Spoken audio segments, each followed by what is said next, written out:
Bueno, entonces esto podría llegar a ser algún ejercicio de examen. Reitero, ejercicios de exámenes, va a haber un ejercicio o dos, porque el examen va a durar una sola hora. Va a ser una franja horaria de 6 a 7 y otra de 8 a 9. ¿Sí? Ustedes eligen en qué franja horaria se presenta. Repito eso porque empecé a grabar, así queda inmortalizado. ¿Estamos? Bueno, sigan ahí leyendo los enunciados, a ver qué opinan de ellos. Si algo les parece que no tienen ni idea cómo se hace, vemos de encararlo aunque sea. A mí, por ejemplo, lo del polinomio de Taylor no lo tengo muy presente todavía. Ok. Este me lo marco. No quiero hacerles ningún ejercicio si los hacen ustedes y los practican, pero veo de encararlo aunque sea.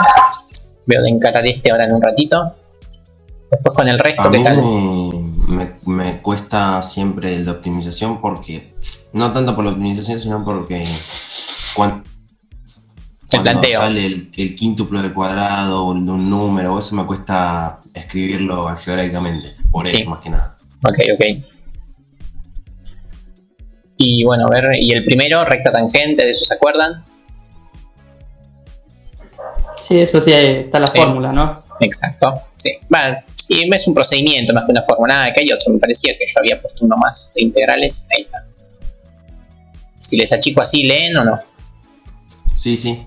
A mí me parece que la herramienta más útil que vimos en la cursada fue anotar los paso a paso de las resoluciones. Eso la verdad me ayudó, pero un montonazo. Bueno, pero los paso a paso son cuando uno tiene que hacer algo muy puntual. A veces. Claro. Sí, es una generalización. No es una generalización. Justamente. Sí. No, seguro que el paso a paso ayuda mucho. El problema del paso a paso es que uno con el tiempo se lo olvida, ¿no? Pero bueno, sí, efectivamente para una materia ayuda bastante tenerlo. Bueno, y con los últimos, ¿qué tal? Bueno, este de estudiar ya me dijeron. El de área comprendida ante funciones, ¿eso se acuerdan? Lo vimos en la última clase, creo. El de encontrar el área, ¿lo podemos repasar también? Dale, vamos a tratar de encarar esos dos.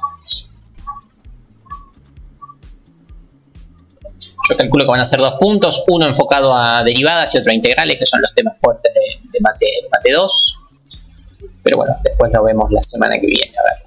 Bueno, vamos a empezar entonces con el de polinomio de Taylor. Primero escribo, hay algunas generalidades, vamos con estrellita roja. ¿Qué era el polinomio de Taylor? El polinomio de Taylor era cuando uno tenía una determinada función, una f de x, que podría ser una función fea, o una función desagradable, una función que uno no sabe analizar, no sabe cómo es su conducta. Bueno, uno la puede aproximar a un polinomio. ¿Sí? Entonces, esto es el procedimiento del polinomio de Taylor. Es para aproximar una función que uno no conoce o que no sabe analizar a un polinomio, que los polinomios los tenemos estudiados desde preescolar. ¿Sí? Entonces, a eso es lo que ganamos con el polinomio de Taylor. Bueno, los polinomios de Taylor se puede llamar P, muchas veces se los llama y latina también, ¿sí? Pero yo lo llamo P sub T, polinomio de Taylor.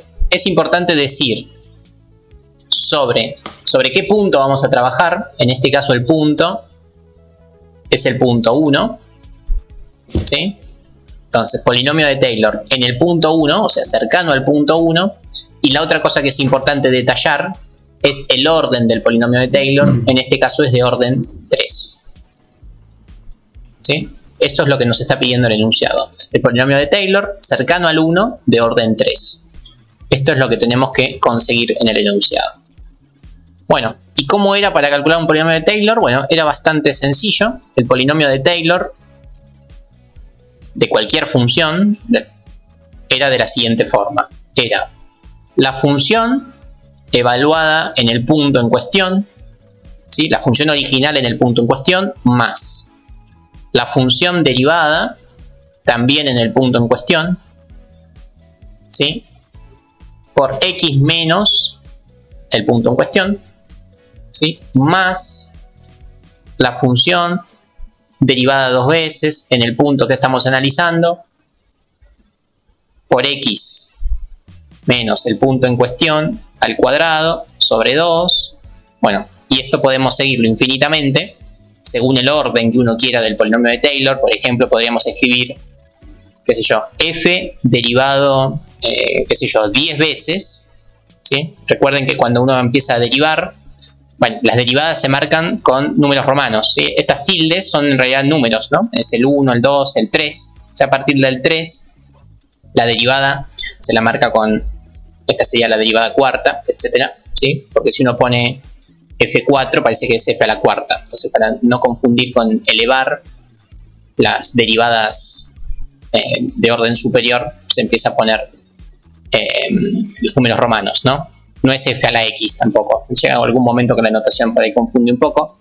Entonces sería la f derivada, por ejemplo, 10 veces por x menos la x en cuestión elevado al orden, o sea, elevado en este caso a la 10, sobre 10 factorial. ¿Sí? Si no, otra notación que también he visto, pero no sé si me gusta tanto, que es en vez de poner número romano, vuelvo a nuestra numeración, pero entre paréntesis, ¿no? Que se note que es la derivada décima, no es elevado a la 10. Estamos, esa es la expresión general del polinomio de Taylor. Más o menos la siguen, ¿no? Y así podremos seguir con las derivadas que quieran. Sí, sí. Esa es la expresión general. Bueno, y dicho esto, vamos a nuestro ejercicio. Nuestro ejercicio es e a la x por el logaritmo de x más 1 en el punto 1. Venimos acá. En nuestro caso, la función f de x es e a la x por el logaritmo de x más 1. Listo. Esa es la función. Y sobre esa función quiero encontrar el polinomio de Taylor de orden 3 cercano al 1. Bueno, y ya estamos. Simplemente ahora queda ir encontrando los términos. Por ejemplo, a ver. Primer término es f en x0. Bueno, ¿y eso cómo se consigue? Bueno, muy sencillo. F en x0 de nuestra fórmula, ¿qué es? Es f en nuestro x0, que es 1, o sea, es f en 1. ¿Y eso cómo se consigue? Bueno, muy sencillo. E a la 1 por el logaritmo de 1 más 1. ¿Ok? Listo. Esto es f en 0. Muy sencillo. Queda que lo escriban un poco mejor o que hagan la cuenta, que la aproximen, no importa. Pero acá ya tienen el primer término. Listo. Vamos al segundo término. Nico, ¿ahí se simplificaba o estoy confundido? No, acá simplificar no vas a poder simplificar nada. No, acá te va a quedar e por el logaritmo de 2. De 2. Sí, mucho no vas a poder hacer. Ponemos un número aproximado. Sí, o lo dejan así o hacen la cuenta con calculador y ponen un número aproximado. Sí. Este número es muy cercano al 1 porque el logaritmo en base 2,71 de 2 es casi 1. Así que, pero mucho más que eso no van a poder hacer. Sí. Si no lo aproximan y listo. Bueno, vamos entonces ahora al otro término. Que una vez que uno entiende este término, entiende todos los otros. Es cómo hacemos para encontrar f' en x0. Bueno, medio que la notación ya lo dice. Lo que tenemos que hacer es, obviamente, derivar. Así que vamos a buscar cuánto vale f'. ¿Cómo hacemos para derivar esto? Bueno, muy sencillo porque es producto, ¿no? La derivada del primero por la segunda sin derivar más la primera sin derivar por la derivada del segundo. La derivada del logaritmo es 1 sobre x, ¿sí? Por la derivada del de adentro, que en este caso es 1, no hace falta escribirlo, yo lo escribo. Y bueno, ahí lo tenemos, ¿sí? Esta sería f1. Escribo un poquito más linda. F' de nuestra función genérica es así.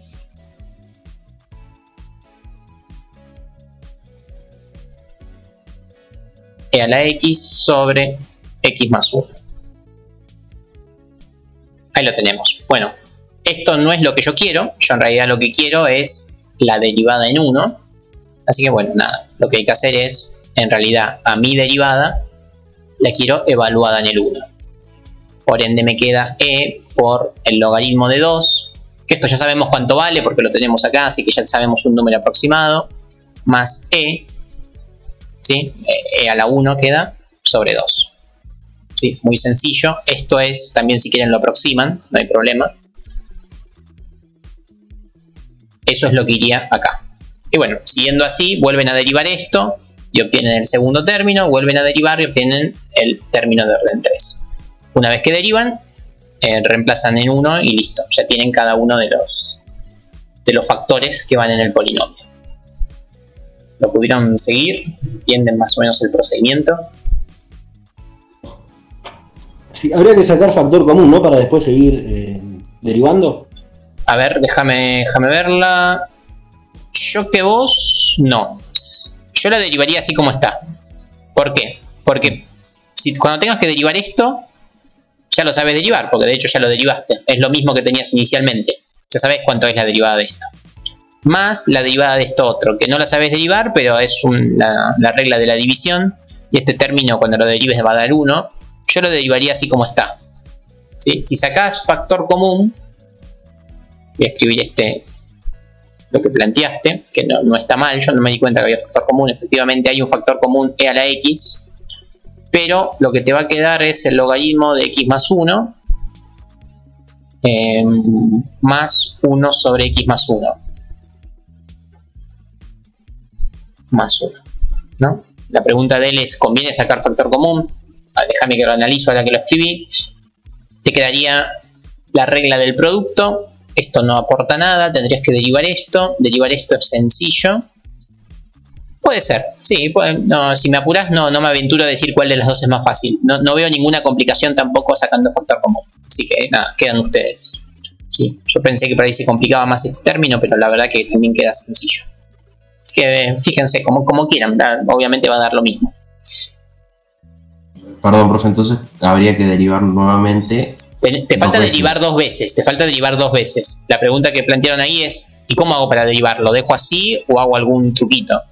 Bueno, el truco que está bastante a la vista es que hay un factor común. Entonces la pregunta es, ¿conviene sacar factor común o lo derivamos así? Así como está, lo pueden derivar, no hay problema, no hay ninguna dificultad en la derivada. Pero si sacan factor común, obtienen esto. Y bueno, quedan ustedes plantearse cuál les parece más fácil de derivar. No parece difícil la expresión de la derecha. La expresión de la izquierda por ahí es más difícil, pero hay un término que ya lo tienen derivado porque es de donde partieron. Ya saben cómo se deriva eso. Ya tienen la derivada, es esta. Pero bueno, nada, queda... De hecho es un buen ejercicio para que lo hagan de las dos formas y vayan bien, ¿sí? Yo no me aventuro a decir cuál es más fácil.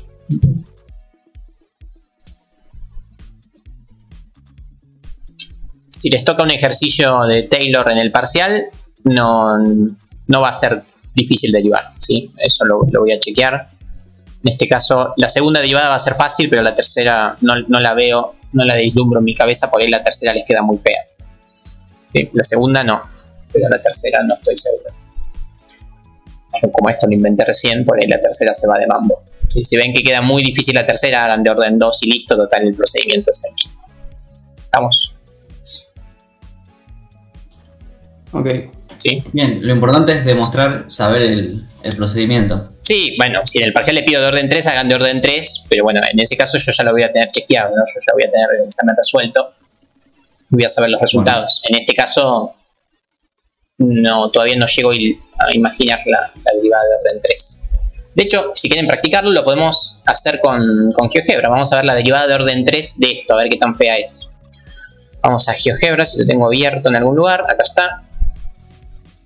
Voy a escribir e elevado a la x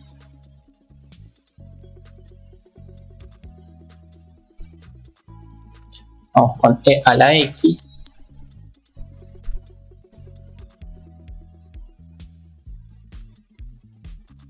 por el logaritmo natural de x más 1, si no me falla la memoria. Bueno, esta es la función, muy linda, pero vamos a escribir su tercera derivada, f derivada 3 veces.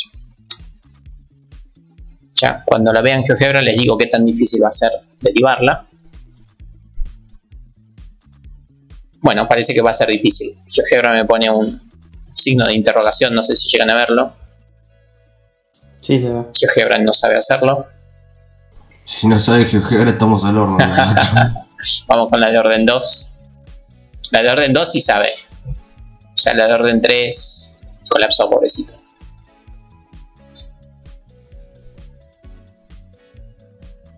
Así que bueno, nada, fíjense, si no saben hacer la de orden 3, déjenlo de orden 2 y listo.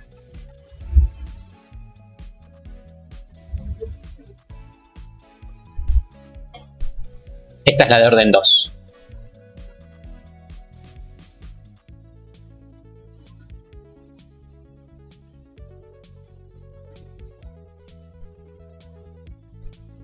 ¿Estamos?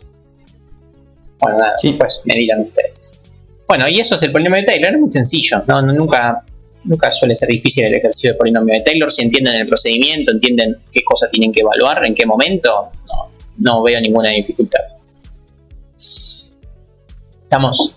Así que si les toca este tema debería ser un punto regalado. ¿Sí? Porque son siempre igual los polinomios de Taylor. Lo único que se pueden equivocar es derivar mal, lo único. Bueno, volvemos acá al examen.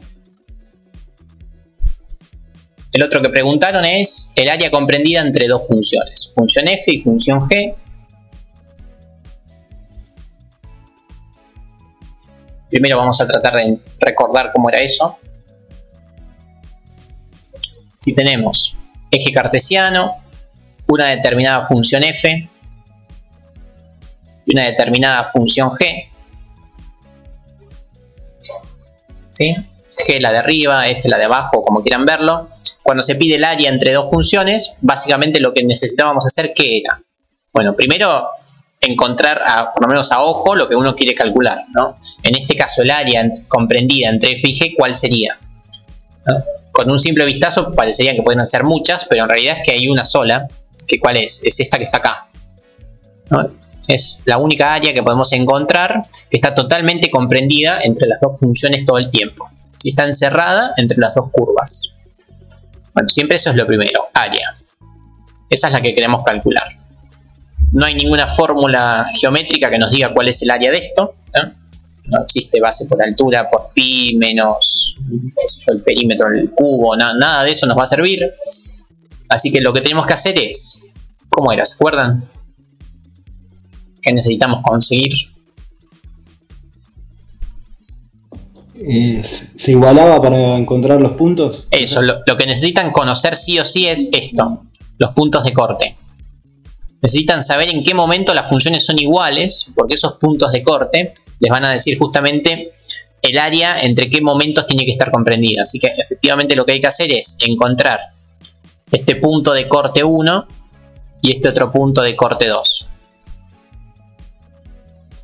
Es importante que lo único que importa de los puntos de corte es la coordenada en X, ¿sí? La coordenada en Y la verdad no la vamos a usar para nada, así que solamente nos importa la coordenada en X del punto de corte. Todos sabemos que todos los puntos tienen una coordenada X y una coordenada Y.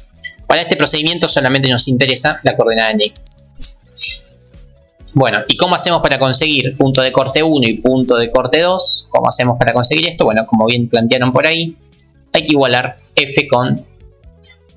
Hay que hacer f de x igual a g de x. Como siempre, en la intersección entre dos curvas, se saca igualando. Listo. Tenemos los dos puntos de corte. Una vez que tenemos los dos puntos de corte, que no importa cuáles son, ¿cómo seguimos con el ejercicio? ¿Qué es lo que hay que hacer?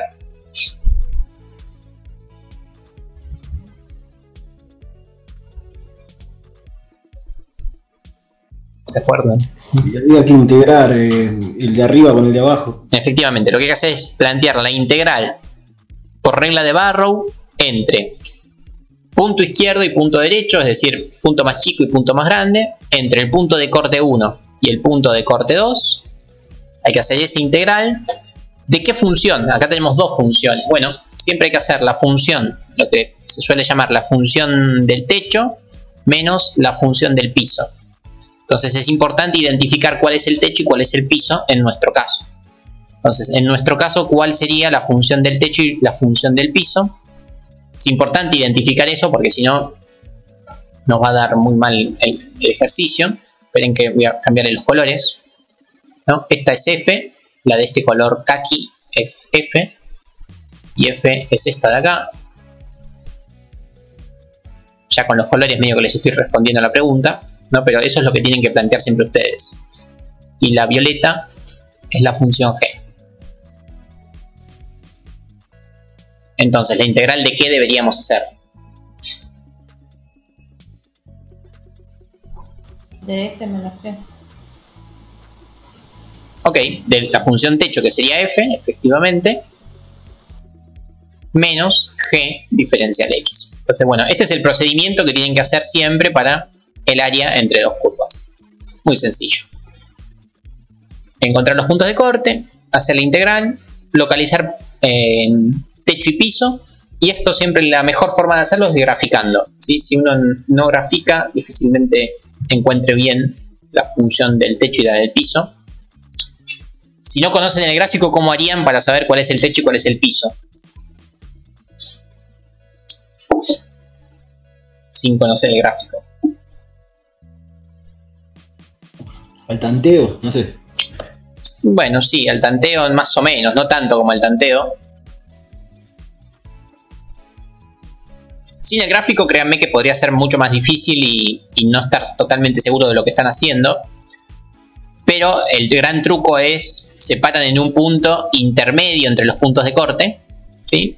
En un punto intermedio, y se fijan cuánto vale f en el punto intermedio y cuánto vale g en el punto intermedio, ¿sí? Esa es la forma analítica de saber cuál está arriba y cuál está abajo. Evaluando, eso quise decir. ¿sí? Evaluando en cualquier punto intermedio entre los puntos de corte, de esa forma ya saben, suponiendo que las funciones son continuas y que no tienen nada raro entre medio y que no es tramposo el ejercicio, con eso podrían deducir cuál es el techo y cuál es el piso, ¿sí? Suponiendo que los puntos de corte no tiene otro punto de corte entre medio, etcétera. Suponiendo todo eso, haciendo esto, podrían saberlo, ¿sí? Bueno, listo. Dicho todo esto, dicha la receta, vamos a tratar de resolverlo, por lo menos lo planteo. Primer paso, graficarlo. Vamos a graficarlo si quieren, rápidamente.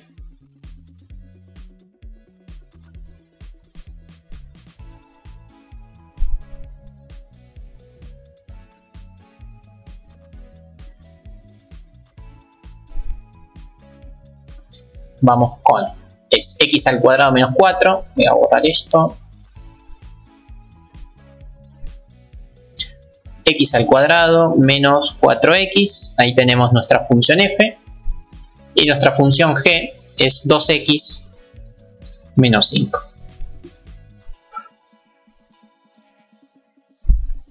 Si todo salió bien, tenemos que tener un gráfico y ese gráfico tiene que tener un área comprendida. Y bueno, acá lo tenemos, ¿no? Hay un área comprendida entre las dos funciones. Voy a guardarme este dibujito.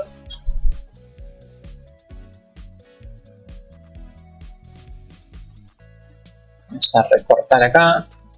Así les queda en la pizarra muy bonito.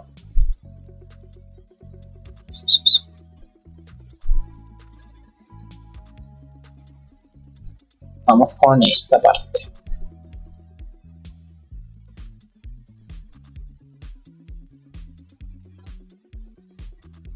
Parecería tener un punto de corte cercano al 5, otro punto de corte cercano al 1, o eso parecería, ¿sí? Bueno, dicho esto, lo pegamos acá. Ya sabemos por lo menos a ojo cuál es el área que queremos calcular y más o menos cuáles son los puntos de corte. ¿Estamos? Es bastante obvio cuál es f y cuál es g, una es una parábola, la otra es una recta, así que no le pongo ni nombre. Pero ahí tenemos las dos funciones. Bueno, vamos con los puntos de corte. Vamos a buscar esos puntos de corte.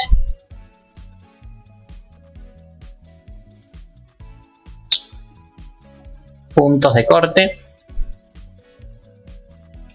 O puntos de intersección, como quieran llamarlos. Bueno, muy sencillo. F igual a G. Es decir, x al cuadrado menos 4x tiene que ser igual a 2x menos 5. Puntos de corte entre una parábola y una recta, también lo sabemos desde salita turquesa, ¿no? Es porque básicamente nos queda una parábola. ¿Sí? Tenemos x al cuadrado menos 4x menos 2x más 5. Pasé todo para un lado, así me queda todo igualado a 0. Y me queda x al cuadrado menos 6x más 5. ¿Sí? Y ahí estamos. Bueno, vamos a tratar de encontrar las raíces de esto. Si, a ver, las hacemos con GeoGebra si quieren. Si alguno ya las tiene. Menos 5 puede ser. ¿Redondo? A ver. Sumado y multiplicado. Ah, lo sacaste. Sí, puede ser. A ver. 1 y 5 sumado menos 1. Sí, 1 y 5. 1 menos 5 menos 6. Menos 1 por menos 5 es más 5. 1 y 5. Sí, debería ser 1 y 5. No, sí, 1 y 5 redondo. Porque multiplicados dan 5. Y restados. Eso no me cierra mucho. A ver, vamos a hacerlo. No, sumado y multiplicado lo hacía yo. Sumado perdón. Vamos con... ¿Cómo era? X al cuadrado menos 6x. Ah, estaba pensando en otra yo, me puede ser, ¿sí? Menos 6x más 5. ¿Sí? Esta parábola no la van a usar para nada, porque muchas veces, ahora me acordé, muchas veces confunden esta parábola con algo del enunciado, ¿no? Esta parábola no sirve para nada, para lo único que sirve es para encontrar justamente las raíces, ¿sí? Porque esas raíces son los puntos de corte. Pero no piensen que después esta parábola deberían usarla para algo, porque no es así. Así que vamos a buscar la intersección entre la parábola y el eje, o sea, las raíces. Las raíces se llaman A y B, y efectivamente son 1 y 5, son lo que estamos viendo. Lo que habíamos visto a ojo, bueno, efectivamente se cumple acá. Así que x1 vale 1, x2 vale 5. Son las dos raíces.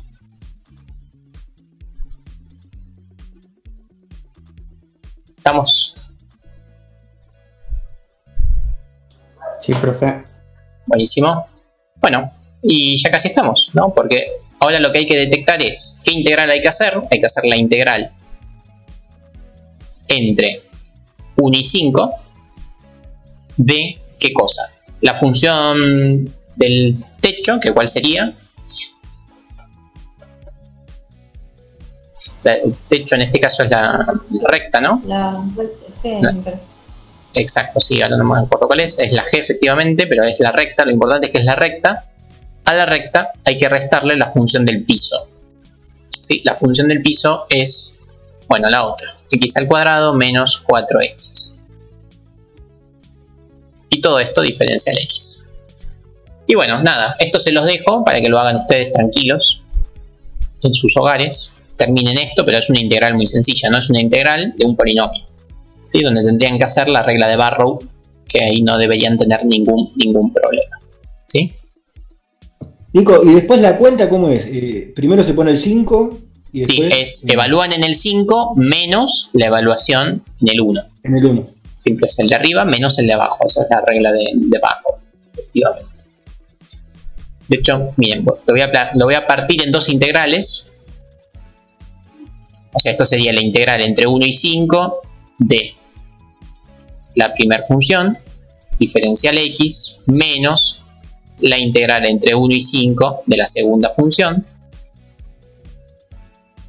Y esto también por la linealidad de la integral, ¿no? La suma de integrales es la integral de la suma, lo mismo con las rectas. Podemos separar en términos y hacer muchas integrales distintas. Y yo voy a hacer solamente la integral roja, o sea, la primera, para que recuerden cómo era esto de la regla de Barrow. Primero integran, ¿sí? La integral es muy sencilla, es x al cuadrado, aumento en un exponente, me queda 2, baja un 2 acá, ese 2 se simplifica con este, menos 5x, y acá hay que aplicar la regla de Barrow entre 5 y el 1. ¿Sí? Esa sería la primera integrada, menos la otra integral si se las dejo. Esta háganla ustedes después, pero la regla de Barrow entonces es, evalúan en 5, es decir, 5 al cuadrado menos 5 por 5. Bueno, este también es 5 al cuadrado, pero de casualidad. Menos, ¿qué cosa? 1 al cuadrado menos 5 por 1. Todo esto es la regla de Barrow. Y a esto después habría que hacerle la otra integral. Y ahí estamos, ¿sí?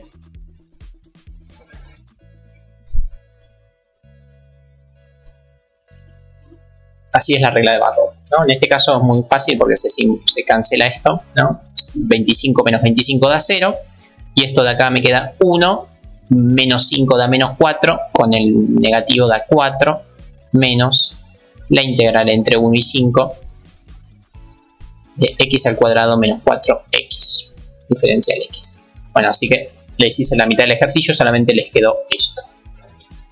Recuerden también que con GeoGebra se pueden calcular estas áreas. Con GeoGebra hay que tener mucho cuidado con los signos y con qué cosas están calculando, pero se podía hacer, vamos a verlo. Las dos funciones en cuestión eran estas dos que están acá, g y h en mi caso. Para poder hacer esta integral y calcular dichas áreas, se lo hacía con el comando integral entre.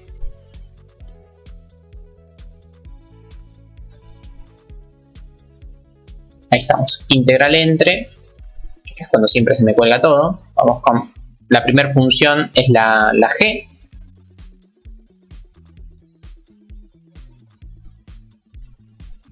Bueno, es increíble que la ayuda siempre me cuelga todo. Lo voy a escribir.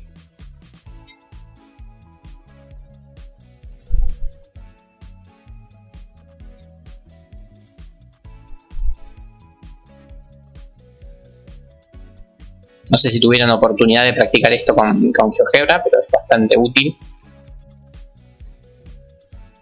para corroborar los resultados tanto de la derivada como de cualquier otra cosa que estén calculando.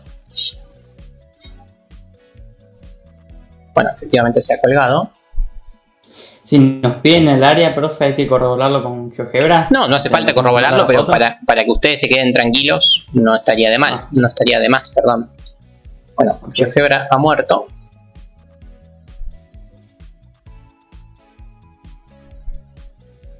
Nico, en el caso que no nos salga y lo mandamos en la hoja, ¿está todo bien o más o menos? ¿Qué cosa, perdón? No entendí. En el caso que no nos salga solo en GeoGebra y te lo graficamos. No, obvio, háganlo en papel, sí, hagan la parábola y lo dibujan ustedes, ¿sí? Yo les quería decir que podían escribirlo con integral entre paréntesis ponen la función, que la función en este caso era g de x, después la función h de x, después les pregunta entre qué valores, los valores eran entre 1 y 5, y lo último que les preguntaba es si quieren graficarlo o no, eso se pone con true o false. Esto es lo que hay que poner en GeoGebra, ¿sí? Que yo por algún motivo cuando uso el asistente se cuelga, ¿sí? Hay un asistente acá en GeoGebra que los va ayudando a escribir las cosas, pero el asistente se me cuelga, así que mejor lo escribo a mano y apretamos enter. A ver si ahí tenemos más suerte.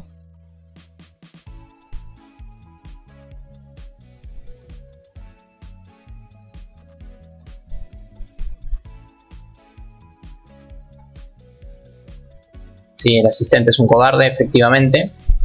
No, igual no es problema de GeoGebra, el problema es cuando estoy grabando. No sé por qué se cuelga todo GeoGebra cuando estoy grabando, pero bueno, cosas que pasan.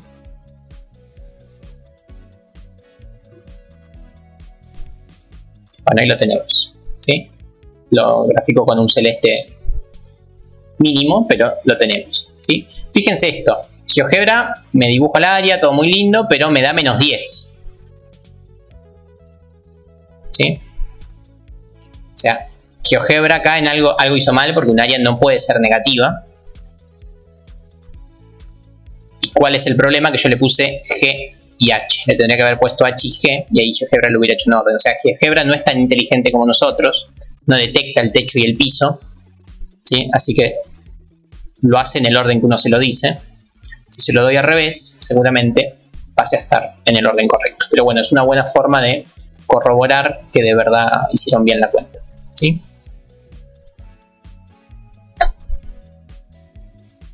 No, la memoria de la compu no es, el problema es, ahí estamos, la cuestión, placa de video seguramente, ¿no? Sus cámaras, GeoGebra, la grabación, colapsa el video, porque la compu está andando rápida, además el video y más compartir pantalla, eso me lo mata GeoGebra siempre. Bueno, ¿entendieron esto? Nada, simplemente anecdótico. Si quieren corroborar lo que están haciendo, GeoGebra con una simple línea se los chequea, ¿sí? Ese sería el otro ejercicio. Si quieren lo pongo en la pizarra. Así que cuando terminen de hacer esa integral que yo les hice por la mitad, debería darles 10 y pico. Si se les da 10 y pico, quiere decir que van bien.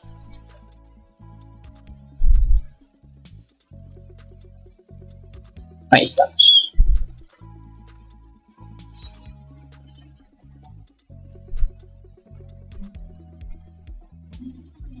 Esto de acá, esta operación terminada, debería dar 10 y pico.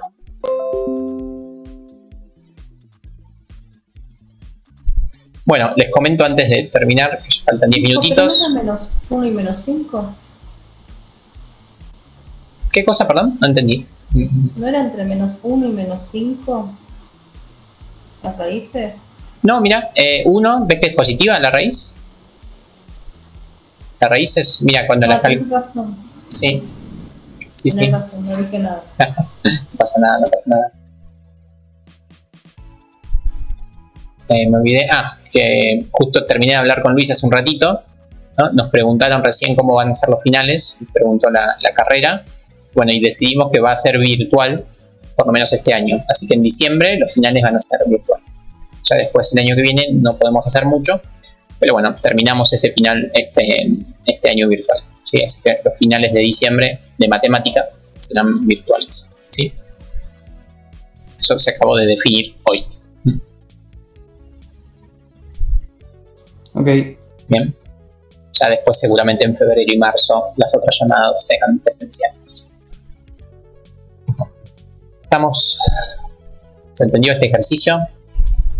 ¿Podrían replicarlo si hubiera un ejercicio parecido? Sí, yo creo que sí. Al menos yo. Excelente. Y bueno, a ver. Nos quedan 10 minutitos. Luis mandó un audio ahí, no lo escuché, pero calculo que les dijo que hoy no les puede dar clase. Sí, básicamente decía eso, profe. Perfecto, buenísimo entonces. Así que después tienen libre después de mi clase como para tratar de hacer esto y consultar ahí por WhatsApp y discutirlo entre todos.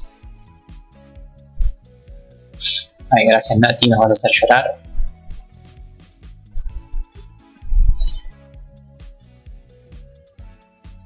¿Y con los otros cómo se ven? El 1 creo yo que es muy sencillo. ¿Con tiempo? Bien. Apurado, difícil. A ver este por ahí. Los últimos 10 minutos, sé que siempre dicen que por ahí cuesta plantear los de optimización. Siempre hay que dedicarle un ratito para la lectura y después vemos cómo se hace. Básicamente dice lo siguiente: descomponer el número 44 en dos números, tales que el quíntuplo del cuadrado del primero más el sextuplo del segundo sea mínimo. Entonces, para los ejercicios de optimización, recuerden que siempre necesitan tener la función a optimizar y una relación entre las variables, ¿no? La relación entre las variables acá es bastante sencilla, ¿no? Queremos al 44 descomponerlo en dos números, qué sé yo, en el número 1 más el número 2. Es decir, que podría ser el 20 y el 24, el 40 y el 4, lo que quieran, ¿sí? Hay infinitas combinaciones entre un N1 y un N2 que nos dan 44. Pero ¿cómo sé cuál es N1 y N2? Bueno, planteando justamente lo que sigue diciendo el ejercicio, tal es que el quíntuplo, o sea, 5 veces el cuadrado del primero, no importa cuál es el primero y el segundo, porque obviamente el orden de los sumandos no altera la suma, ¿no? Del cuadrado del primero, esto sería el quíntuplo del cuadrado del primero, más, ¿qué cosa? El sextuplo del segundo, queremos que sea mínimo. Entonces, esta es la función que depende de un N1 y un N2. Es una función de dos variables a la cual le queremos encontrar el mínimo. ¿Vamos? Esto es siempre lo que tienen que buscar. Una relación entre variables y la función a buscar máximo y mínimo. Bastante, en este caso bastante sencillo. No sé cómo les hubiera ido con este procedimiento. O sea, si hubieran leído el enunciado, ¿hubieran podido plantear eso o no? A mí me resulta difícil por ahí poner N1 más N2. Yo hubiera puesto N1 por N2. No. Sí, en vez de más por hubiera puesto. Bueno, eso acá. Por lo general cuando dice descomponer es suma. ¿Sí? Si no diría factorizar. Porque recordad que multiplicar cosas es obtener factores. Y eso se llama factorización. Eso tiene un nombre particular. ¿Sí? Factorización es cuando es con producto. Descomposición es en suma. ¿Sí? Pero bueno, sí, efectivamente podría ser un punto conflictivo ese. Y bueno, después ¿cómo seguía esto? ¿Se acuerdan? Era básicamente hay que despejar una variable cualquiera, la que quieran. Por ejemplo, vamos a despejar N2. ¿Por qué voy a despejar N2? Podríamos despejar N1, pero N1 está al cuadrado, así que no me gusta mucho elevar al cuadrado. Prefiero despejar N2. ¿Sí? ¿Por qué? Porque una vez que uno tiene N2... Uy, lo taché todo. Una vez que uno tiene N2, lo único que hay que hacer es meterlo donde tengamos un N2. O sea, solamente acá. ¿Sí? Al hacer eso, queda una función de una sola variable. La única variable sería N1. Y bueno, ahí caen en los ejercicios clásicos de máximos y mínimos, ¿no? Una función de una única variable. ¿Acá sabrían cómo seguirlo? No. ¿No? A ver. Espera que lo planteo. Sería así. La primera parte queda como está. 5 por N1 al cuadrado. Más 6 veces. En vez de escribir N2, escribo lo que tenemos acá.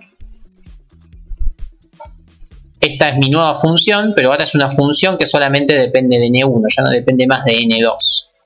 Bueno, y ya estamos. Acá simplemente me queda 5 N1 al cuadrado. Acá una distributiva, ¿no? No voy a hacer la cuenta, pero es 6 por 44 menos 6 veces N1. Y esto es f de N1. Entonces, ustedes lo que quieren hacer es encontrar el mínimo de esta función. Bueno, esta función quedó una cuadrática, así que sabrían encontrar el mínimo con mate del ingreso, ¿no? Sabemos encontrar los mínimos de una parábola desde el ingreso, así que ni siquiera necesitarían mate 2. Con esto ya sabrían cuál es el mínimo, pero recordemos cuáles son los pasos en mate 2, ¿no? Es, dada la función, lo que queremos hacer es primero derivarla. Primero derivan. Después de derivar, ¿qué hacen? A la derivada la igualan a 0 para encontrar los puntos críticos. ¿Sí? Luego de tener los puntos críticos, ¿qué hacen? Derivan otra vez. Y la derivada la evalúan en los puntos críticos. ¿Por qué hacían esto? Porque si la derivada en los puntos críticos era mayor que 0, tenían un mínimo. Y si la derivada en los puntos críticos era menor que 0, tenían un máximo. ¿Sí? Si la derivada en los puntos críticos era igual a 0, no saben cuál es la respuesta. La veremos en mate 3. O habría que analizarlo de otra forma. ¿Sí? Esto era lo que se podía llamar un punto silla. Sí, pero por lo general va a dar o mayor que 0 o menor que 0. Si no, suele ser un problema. Entonces, esos serían los pasos de optimización. Una función a optimizar, una función que nos da la relación entre las variables, se baja el grado de libertad de la función, es decir, se pierde una de las variables, volvemos a matemática 1 prácticamente, o principios de matemática 2, con una función de una sola variable, derivan, derivada igualada a 0, consiguen los puntos críticos, con los puntos críticos vuelven a derivar para aplicar los criterios de la derivada y saber si es un máximo o un mínimo. Estos también siempre se resuelven muy parecidos.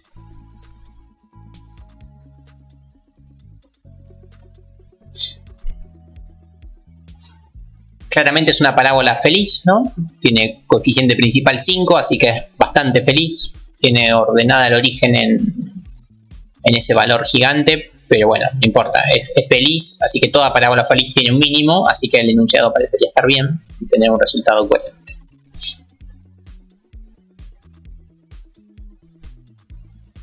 Bien con esto, con optimización, ¿qué tal?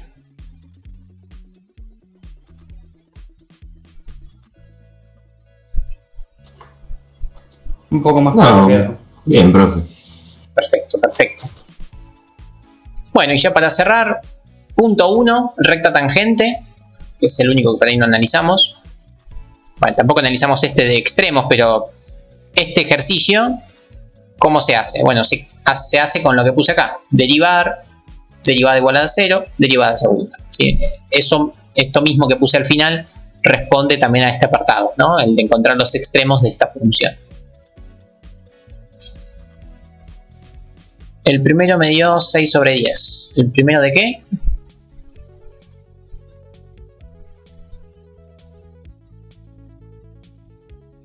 Bueno, el primer ejercicio es recta tangente. ¿Sí? Recta tangente, ¿se acuerdan cómo eran los pasos de la recta tangente? Si no se los acuerdan, los tienen escritos por algún lugar como para identificarlos. Básicamente era encontrar la pendiente, o sea, derivando. Una vez que derivan, ya saben la pendiente en el punto en cuestión. Por ejemplo, en el primer ejercicio sería la pendiente en el punto 3. Y una vez que tienen la pendiente, pueden escribir una función lineal cualquiera utilizando la fórmula de punto pendiente también del curso de ingreso o de Mate 1. Y si no, había otro truco para hacer la recta tangente. ¿Se acuerdan cuál era? Yo les expliqué dos formas de hacer la recta tangente. Uno era con la pendiente y el punto, efectivamente, y el otro, ¿se acuerdan? ¿Con la derivada puede ser o no? Sí, la derivada hay que usarla siempre, justamente para la pendiente. Pero si no querían usar la pendiente y el punto, podían hacer otro truco, un poquito más sofisticado, pero más fácil, y más fácil de recordar hasta el día de su muerte. ¿Cuál es? A ver si lo recuerdan. ¿Con el límite o no? No, con el límite no.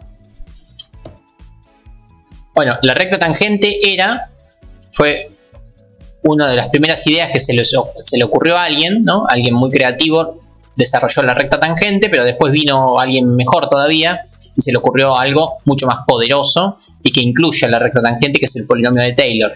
Entonces, la recta tangente es un polinomio de Taylor de orden 1. O sea, calcular una recta tangente es hacer un polinomio de Taylor de orden 1. Así que, si uno no quiere recordar el procedimiento de la recta tangente, puede pensar que es un polinomio de Taylor de orden 1 y listo, y es lo mismo. Sí, efectivamente es lo mismo, porque la primera parte de la función de la ecuación de Taylor, esta primera parte de acá, o sea, el orden 1, esto de acá, coincide con la recta tangente. Es la recta tangente. Es la ordenada del origen, pendiente, punto. O sea, la ecuación punto pendiente es un polinomio de Taylor de grado 1. Así que, nada, el que generó la recta tangente se quiere morir porque vino alguien que inventó algo mejor y que contiene a la recta tangente.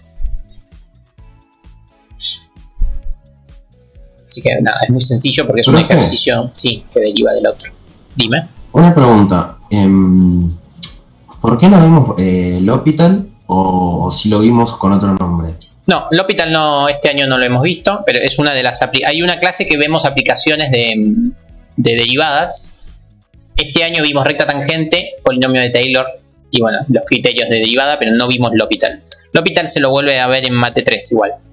¿Sí? Siempre se lo explicamos, aunque sea rápidamente en Mate 2, pero este año solo en Mate 3. Ah, bien, volver en forma de fichas en Mate 3. En Mate 3, exactamente. Sí, como en Mate 3 le dedicamos una clase, ya fue. Ahora no le dedicamos ni 10 minutos. ¿Qué se ve en Mate 3, Nico? Lo mismo que acá, los mismos temas. Tangentes, polinomio de Taylor, extremos, L'Hopital, todo lo mismo, pero en n variables. No con x, sino con x y z, o lo que se llama Rn, ¿sí? Muchas variables, no solamente con x. O sea, vamos a pasar del plano al espacio tridimensional. Pero los temas en sí son los mismos, ¿sí? Integrales, pero con derivadas funciones de varias variables. ¿No? ¿Cómo? Derivadas parciales nunca se ven. Derivadas parciales también, sí lo vamos a necesitar. Sí, efectivamente. Derivadas de orden 1, de orden 2, de orden 3, de orden n. Los temas, si uno los analiza, son los mismos que acá, pero bueno, para funciones de muchas variables. Así que eso veremos en Mate 3. Y bueno, no mucho más que decir. No sé cómo les iría si tuvieran el parcial con 2 de estos ejercicios. ¿Cómo lo ven? ¿Fácil, difícil? Depende cuáles. Depende de la dificultad. ¿Cuál no? Supongamos que son estos. Bueno, si tomás esto, nos va a ir bien. Obvio, sí. Pero si hubiera sido hoy, ahí va. Si hoy les tomaba 2 cualquiera de estos. 4. Bien, bueno, ya está. Alcanza. Claro, arañando el 4. 3,9 para llegar al 4. Claro, no dije que era cómodo el 4. Era un 3,9. Y bueno, ya estaríamos. Mejor, profe, mejor que antes. Ahora mejor que antes, qué bueno, qué bueno. Y bueno, tenemos una semana para repasar todo. Eso. Sí, empiecen por acá y después recuerden que hay un PowerPoint con un montón de ejercicios. Háganlos. Yo a veces saco algo de ahí. Ahí tienen PowerPoint por tema en el Drive. Incluso Sebastián creo que hoy dijo que había un parcial del Drive que quería hacer. Bueno, se me fue la hora con esto, pero también hay exámenes en el Drive, ¿sí? En el material digital. Háganlos, charlenlo entre ustedes, nos van preguntando. Con eso basta y sobra. Así que bueno, hemos terminado por hoy. Último encuentro virtual de Mate 2. Después nos veremos. Después tendremos los parciales y me quedo ahí atento al WhatsApp. ¿Esto lo subís, Nico, ahora? Ahora no, porque ahora tengo que dar justo una clase extra. Pero a las 10, como mucho, está subido. Sí. Genial, muchas gracias. No, por favor. Gracias, Nico. Gracias, No, Nico. gracias a ustedes. Un gusto nuevamente. Estamos ahí, nos leemos. Chao, Nico, gracias. Un abrazo, Chao, chicos. gente. Hasta prontito. Hasta luego a todos. Chau, chis. Chao, Gracias.